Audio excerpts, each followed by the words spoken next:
నేపాల్లో వరదలు బీభత్సం సృష్టిస్తున్న ఎడతెరిపి లేకుండా కురుస్తున్న వర్షాలతో వరదలు చుట్టుముట్టాయి. కొండ చెరువులు విరిగిపడి ఇప్పటి వరకు 112 మంది ప్రాణాలు కోల్పోయారు. మరో 60 మందికి పైగా తీవ్రంగా గాయపడ్డారు.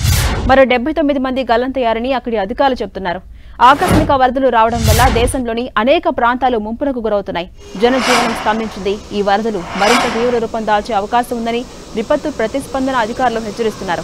226 ఇళ్లు పూర్తిగా నీటి మునిగిపోయాయని, బాధిత ప్రాంతాలు దాదాపు 3000 మంది భద్రతా సిబ్బంది సహాయక కార్యక్రమాల్లో పాల్గొంటున్నాయని అధికారులు వెల్లడించారు. నేపాల్ సాయుధ పోలీస్ దళానికి చెందిన 20,000 మంది భద్రతా సిబ్బంది సహాయక చర్యలు చేపడుతున్నారు.